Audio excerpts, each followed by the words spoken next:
And hello guys, and welcome back to my YouTube channel mga kapatid. Welcome back sa One Talk PH. At ito na nga ang nagbabagang balita mga kababayan, no? Dahil muli na namang hinaras ng China ang ating mga kababayang nagsasagawa ng resupply mission mga kapatid, dyan po sa may BRP Sierra Madre. At ito pa ang malupit mga kababayan, no? Dahil ayon sa China mga kapatid, Pilipinas pa di umano ang lumalabag sa kanilang karapatan at naghahamon ng gulo. Abay, ang tindi talaga ng apog nitong mga taga-China mga kababayan. No? Parang lumalabas patuloy ngayon na tayo pa yung nang-aagaw ng teritoryo sa kanila. Yan po ang ating topic ngayon mga kapatid. No? Pero bago ang lahat, huwag kalimutang mag-subscribe at pakilike po ang ating video para i-share pa ni YouTube sa iba pang hindi pa nakakapanood. Ito, panoorin muna natin to. Nagtulungan na namang bombahin ng tubig ng dalawang barko ng China Coast Guard ang ating resupply vessel sa Ayungin Shoal. Hinarang, ginitgit at muntik pang banggain ng China ang ating bangka. Grabe, no? Hinarang, ginitgit, no? At muntik pang banggain hanggang sa tumaob yung ating bangka, mga kababayan. Sa frontline ng balitang yan, si Elaine Fulgencio. Alas 6 ng umaga kanina, makikita sa videong ito na inilabas ng Armed Forces of the Philippines ang delikadong pagtawid ng isang barko ng China Coast Guard sa harap ng Philippine supply vessel na Onaiza May 4. Grabe, no? Patungo sa Ayungin Shoal ang Onaiza May 4 para magsagawa ng resupply mission sa mga sundalong nakatalaga sa nakasadsad na BRP Sierra Madre. Bandang alas 7 ng umaga, reverse blocking maneuver naman ang ginawa ng China Coast Guard at muntik pa nitong mabangga ang ating bangka.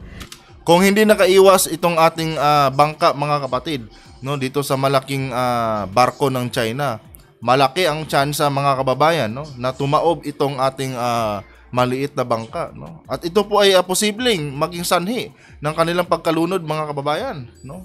Malaki ang posibilidad na may masawi dito mga kapatid, no, sa ganitong encounter, no, sa ganitong pangaharas ng China. Anyway, tuloy natin. Hindi dyan nakontento ang China. Mag-aalas 8 nang simulan nilang bombahin ng tubig ang mas maliit na Onaiza May 4. Grabe, ano.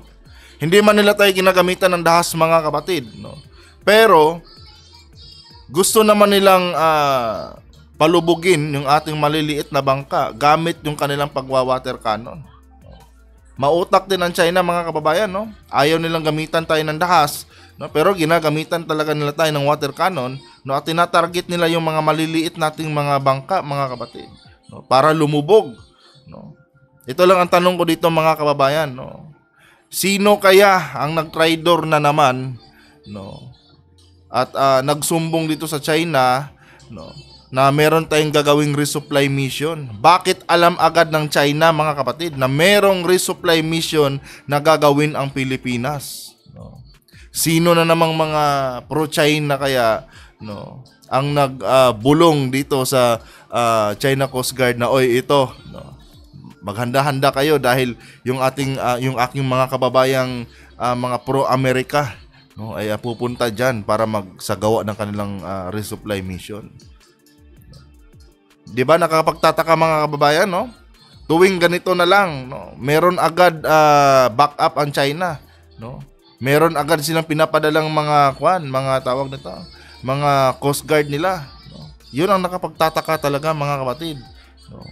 Plano pa lang natin nandoon na agad sila. 'Di ba? Sino kaya yung mga traidor na naman na pinagkanulo na naman yung ating mga kababayan, mga kapatid, ano, dito sa mga taga-China. Diba? Wala naman tayong ibang pagbibintangan dito kundi itong mga taga-pro-China, mga kababayan. Anyway, tuloy natin. Pilit umiwas ang ating bangka pero binuntutan pa rin ito ng China habang patuloy ang pambobomba nila ng tubig. Intention talaga nilang pataubin yung ating mga bangka, no? Kung kaya't binubuntutan nila ng binubuntutan. Siguro mga kapatid, tuwang-tuwa siguro yung mga pro-China nating mga kababayan dyan, no? Tuwing may ganitong nangyayaring senaryo dyan sa may West Philippine Sea. Siyempre, di ba? Gusto nilang masawi yung ating mga kababayan. Yan lang naman kasi mga kapatid, no? Yung laging sinisigaw ng ating mga kababayang pro-China, no? Na kung saan kaibigan natin ang China mga kababayan, no? Kaya kaligayahan din nila yung mga panghaharas ng China sa ating mga kababayan. No? Kasi nga, syempre, di ba? Para sa kanila, itong China ay isang mabait na kaibigan. Ito po ba ay isang gawain ng mabait na kaibigan, mga kapatid? Di ba? Sana po, no? Matauhan na po itong mga kababayan natin pro-China. Di ba? Kung ayaw naman nila, no, kung mahal talaga nila ang China, magsilipat na po kayo doon sa China, mga kababayan. No? Iwanan na po ninyo ang bansa, masyado nyo nang inaabuso, no, ang ating bansa. Hanggang sa malapitan ng inatake ng water cannon ng ating resupply boat. Ilang minuto pa, makikitang 2 barko na ng China ang pinagtutulungang bombahin ng tubig ang ating bangka. Di ba? Plano talaga nilang pataubin yan, no, para hindi mag-success yung resupply mission. No. Grabe tong China, mga kapatid. No. Wala talagang habas yung kanilang pangbubuli sa atin. Ewan ko lang guys kung magsimula na ang balikatan, kung may ganito parang eksenang ipapakita ang China. Nako, isang pagkakamali lang ng China, mga kababayan, no, magsisimula na agad ang gera. No. Kasi nga, mga kapatid, itong Pilipinas kasama ang Amerika at kasama ang Japan ay maglilibot dyan, mga kababayan, sa may West Philippine Sea. Tingnan lang natin, no, kung anong gagawin ng China dito. At wag niyo nang iboto talaga, mga kapatid, yung mga pro-China na yan. No, dahil tayo lang naman, no, na may gustong ipaglaban yung ating soberanya, ang may gustong manindigan dito sa ating bansa. 'Di ba? Yung mga pro-China diyan na nagsasabing mahal nila ang China, hayaan natin sila.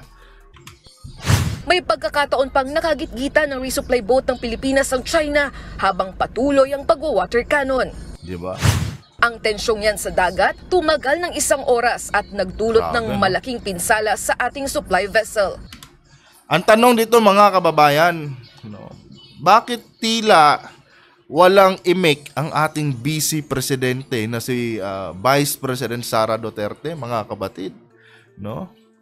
Kasi 'di ba, alam naman natin na magkaibigan itong si President Xi Jinping at si former President Duterte, no? Wala man lang siyang ginawa, mga kababayan, no, na pagsabihan or kausapin yung kanyang tatay at para kausapin ni former President Duterte itong China, na kung saan ipaubaya na lang sa Pilipinas yung West Philippine Sea na yan. Total sa atin naman talaga yan. No? Bakit si Vice Presidente, mga kapatid, tila tikom ang bibig, no, pagdating dito sa panghaharas ng China? No? Hindi naman sa sinisiraan natin si VP Sara, mga kababayan. Siyempre, binuto ko yan. Vice President ko yan. Yan po talaga yung Vice President na binuto ko. No? Hoping sana na may maaambag siya dito, no, sa mga ganitong issue ng panghaharas ng China. Pero bakit, mga kapatid, itong ating Vice Presidente, tila wala yatang nawawalan yata ng boses pagdating sa ganitong mga issue, no? Malaki kasi ang pwedeng gawin ng ating Vice Presidente dito. No, pwede po kasi niyang kausapin yung kanyang ama na, former president, baka naman, no, para hindi ako mapahiya sa ating mga kababayan, baka pwede mong kausapin si Xi Jinping. Huwag naman ganyan, 'di ba? Total, magkaibigan naman kayo. Pero, mga kababayan, no, wala silang imik dito. Bakit kaya ganon yung ginagawa ng ating Vice Presidente? No. Maganda sana itong kumbaga plus points sana itong, mga kapatid, sa kanyang political career, no, once na magsalita si VP Sara patungkol dito sa panghaharas ng China, no. Siguro marami talagang hahanga kay VP Sara, no, kung sakali mang bigyan niya ito ng boses, itong panghaharas ng China. Kanya nga lang, mga kababayan, no, parang nagiging pipe yung ating Vice Presidente pagdating sa usapin ng China. Ang Onaiza May 4 ay ang parehong sasakyang pandagat na nasira dahil sa water cannon attack ng China noong March 5. Grabe, Makalipas ang 1 oras, nakalapit ang isa pa nating barko na BRP Cabra sa Onaiza May 4 para tulungan ang mga sakay nito. Sa kabila ng mga pangharas, nakarating ang Onaiza May 4 malapit sa BRP Sierra Madre. Sakay ng inflatable boat, matagumpay na iniabot ng mga tauhan ng Philippine Navy ang mga supply. Pagkatapos ng resupply mission, mga kababayan, nagsialisa na kaagad itong taga-China. 'Di ba? Yun na agad ang ginawa ng taga-China. Hindi niyo ba napapansin, mga kapatid? tuwing papunta pa lang sila doon lang tayo hinaharas ng China. Pero pag pauwi ng mga kababayan, no, wala na pong panghaharas ng China na nangyayari. Diba? So, ibig sabihin yan mga kapatid, no, gusto lang talaga tayong bulihin itong China. No? At sana naman, no, yung ating Vice Presidente ay magsalita na patungkol sa ganitong issue mga kababayan. No? Tila baga, no, nawawala ng boses ang ating Vice Presidente pag China na ang pinag-uusapan. No? Sana patunayan niya na hindi sila parehas ng mentalidad ni former President Duterte. Although mag-ama sila, no? Pero dapat patunayan niya na mahal niya ang Pilipinas. No? Kasi yung hindi niya pagsasalita dito mga kapatid sa issue ng West Philippine Sea at pambubuli ng China, isa po yung patunay na nakikiisa siya sa kung anumang desisyon ng kanyang ama. No? Yan po ang masasabi ko. No. Bakit ko po ito sinasabi mga kababayan? Dahil masakit sa loob ko na yung Vice Presidente na binoto ko, walang nagagawa, no? Wala po siyang pinapakitang boses or pinaparinig sa atin na opinion patungkol dito sa panghaharas ng China. Napakahalaga po sana ng kanyang opinion dito, no? Dahil syempre anak siya ni PRRD. No, na isang kaibigan ng presidente ng China. Malaki po sana ang kanya maitutulong dito kung makakausap niya si former President Duterte na former President, baka pwede mo nang kausapin si Xi Jinping, no? Napapahiya na ako sa ating mga kababayan no? Para tuloy lumalabas na iisa lang tayo ng gusto, no? 'Di ba? Hindi nyo ba napansin yan mga kababayan? Yung ating Vice Presidente, pagka China na ang pinag-uusapan, wala. Tikom ang bibig mga kapatid. No? Sana gampanan din po niya yung kanyang, sinumpaan, no? Na pagserbisyo sa kanyang mga kababayan. Lalo na pangalawang siya, no? Pangalawang pangulo siya ng ating bansa mga kapatid. Diba? Ayon sa Armed Forces of the Philippines, ginawa nilang resupply mission para mapanatili ang military presence at patuloy na protektahan ang ating soberanya sa ating exclusive economic zone. Pero sa isang pahayag, giniit ng China Coast Guard na tayo raw ang may paglabag, naghahamon at gumagawa ng gulo para masirang kapayapaan sa South China Sea. Diba? Ibang klase mga kapatid, no? Pilipinas pa ngayon ang lumalabag, no, sa kanilang soberanya.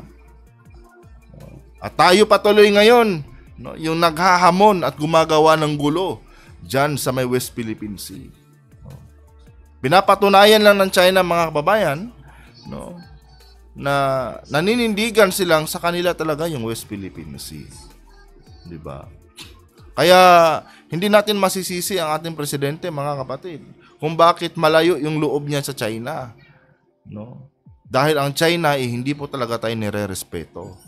No? Same goes din dyan sa ating mga pro-China na mga kababayan, no? Na kung saan wala nang ginawa mga kapatid, no, kundi mag-tridor sa bayan, no? Dahil ayon nga sa kanila, kaibigan nga ang China at hindi kalaban, di ba? Kita nyo na mga kababayan, no? Tayo pa yung naghahamon, di ba? How come na Pilipinas pa yung naghahamon mga kapatid? Samantalang sa atin yung teritoryong yan, di ba? Sila yung trespassing dyan. No? Patunay lang yan mga kapatid, no, na itong China, no, ay maninindigan talaga sa may West Philippine Sea. Isang patunay lang yan na handa silang makipaggera para dyan. No? Kaya tama lang, no, na magkaroon ng gera. Para sa akin sa opinion ko mga kababayan, tama lang po talaga na magkaroon ng gera, no? Dahil yan lang po ang nakikita kong solusyon diyan mga kababayan, no? Gera lang po talaga ang tanging solusyon diyan para matapos yung kalokohan ng China, yung katarantaduhan ng China sa may West Philippine Sea mga kapatid. Hindi naman sa gusto ko talaga ng gera mga kababayan, pero sa tingin ko, sa opinion ko, gera lang po ang solusyon dyan. No? Wala na pong dialogo mga kapatid. No? Kasi kung dialogo ang pagbabasihan natin, no, ipagpipilitan lang po ng China yung kanilang intention dyan sa may West Philippine Sea. At sana, no, Para maiwasan ang giyera, mga kapatid, sana itong ating vice presidente ay mangialam na dito. No? Dahil gaya ng sabi ko, kaibigan po ng kanyang ama, no? Hindi lingid sa ating kaalaman, no? Na kaibigan ni former President Duterte ang China. No? Sila lang po talaga ang pwedeng kumausap niya kay Xi Jinping dahil sobrang close po nila, mga kapatid. Pinanindigan din nilang legal at profesional ang ginawa nilang pagharang at pagtaboy sa ating barko. Buta. Legal? Saan man na yung legal doon? Yung bombahin nila? Yung muntik na nilang pataubin yung ating mga maliliit na bangka? Diba? Kung pagbabasihan natin yung statement ng China, mga kababayan, no? Yung paggawa ng krimen ay legal para sa kanila. No? Yan ang ganong kabaluktot ang utak nitong mga taga-China, mga kapatid. So, ikaw ba naman, napakaliit na bangka, bubombahin mo ng tubig? Tapos sasabihin mong legal yung kanilang mga actions? No? Legal ba yung muntik-muntikan ng mamatay yung ating mga kababayan dyan? No? Yan ang legal sa China. Kung sa bagay, mga kapatid, di ba? Lahat ng illegal, no? Para sa China, legal yan. Tulad ng shabu. Diba? Shabu, online pasugalan, no? Legal lahat yan para sa China. Kung kaya't inimpluwensyahan nila ang Pilipinas, mga kababayan, no? Tuloy-tuloy na ang shabu ang pinapasok nila dito sa Pilipinas. No? Dahil para sa kanila, legal yan, kaya ipasok sa Pilipinas yan. No? Yan po ang pananaw ng China, mga kababayan. Kita niyo na dito, no? Para sa kanila, legal yung kanilang ginawa, no? Na pag-water cannon sa ating mga kababayan. Legal na pala ngayon sa China, mga kapatid, ang pumatay. Diba? Ganun ang China, mga kababayan. Ayon sa National Security Council, ang insidenteng ito ay patunay lang na walang kinikilalang international law ang China. Yon. Kaya dapat lang din, mga kapatid, no? Na wag din natin kilalanin ang China bilang isang kaibigan. No? Wala nga silang pakialam sa atin eh. Hindi nga nila kinikilala yung ating yung ating tawag nito. Yung ating soberanya eh. No? Patuloy sila sa pang-aangkin ng teritoryo natin. Diba? Huwag natin kalimutan yan, mga kababayan. Kasunod ng insidente, makikipagpulong daw ang National Task Force on West Philippine Sea kay Executive Secretary Lucas Bersamin at sa National Security Council para bumuo ng rekomendasyon kay Pangulong Bongbong Marcos kung ano ang ating susunod na hakbang. Alam niyo, sa totoo lang, mga kapatid, no? Isa lang ang solusyon diyan. Giyera. No, giyera lang po talaga, mga kababayan. Sabi ng mga pro-China, mga kapatid, no?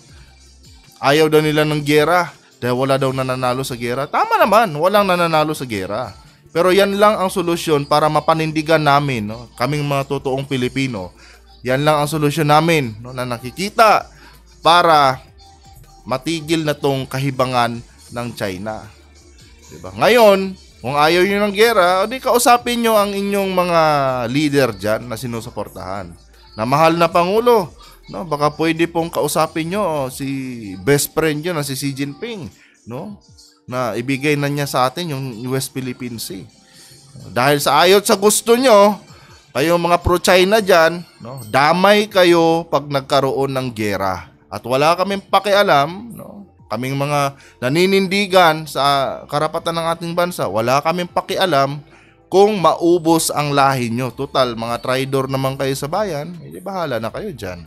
Diba? Napakasimple lang intindihin niyo, mga kapatid. No? Yung ating gobyerno, pinaglalaban yung ating soberanya, yung ating mga teritoryo. No? Pero sila, itong mga pro-China, mga kapatid, no? Patuloy sila dyan sa kanilang ginagawang pagtaksil sa bayan. Biruin mo ba naman, kaibigan ang China? Di ba? May utang na loob pa tayo sa China. Ito ba ang gawain ng isang kaibigan, mga kapatid? Kaibigan ba to? Anyway guys, hanggang dito na lang to. No? Tapos na po itong balita na ito. Pasensya na kayo kung medyo humaba na naman, mga kapatid. No? May magre-reklamo na naman diyang mga certified na pro-China. No, pinapahaba ko lang daw yung balita. Siyempre, no, hindi naman yung balita, yung buong balita lang ating pinapanood dito, kundi yung opinion ko. Channel ko to eh. Bakit ba? Ano pakialam nyo? Diba? Sa mga totoong Pilipino, sa mga totoong makabayan dyan, siyempre, manonood sila. no? Pero sa mga pro-China, masakit sa inyo 'to, 'di ba? Dahil tinutuligsa natin dito, tinutuligsa ko dito sa aking programa yung Panginoon yung taga-China, 'di ba? Kayo po ay latak sa lipunan lang. No? Yung mga naniniwalang kaibigan ang China, mga kapatid, mga latak po yan sa lipunan. Sabi ni Atty. Harry Roque, ginagamit daw ng presidente natin yung ginagamit daw ng ating presidente yung issue sa West Philippine Sea para daw makapag-declare siya ng martial law. No? Sinabi, galing yan sa dila ni Atty. Harry Roque, mga kapatid. No? Lantaran po nilang sinabi yan. Syempre, pag nagkaroon ng giyera, malamang magmamartial law talaga ang Pangulo para makontrol, no, ang tao sa Pilipinas. 'Di ba? 'Yun talaga ang gagawin ng Pangulo. Alam niya ng mga nag-aaral ng batas, mga kapatid. No, nakarapatan ng Pangulo 'yan. No? And hindi natin masisisi ang Pangulo pag sakali mang umabot sa punto na mag-declare siya ng martial law. No? Dahil kalahati ng mamamayan dito sa Pilipinas, mga pro-China, mga kapatid, no? Mga taksil sa bayan, 'di ba? Ganun lang kasimple intindihin yan. Anyway guys, hanggang dito na lang yung vlog ko, no? Kung nagustuhan niyo po ang ating content ngayon, huwag kalimutan mag-subscribe at paki-like ang ating video. Hanggang dito na lang. Adios.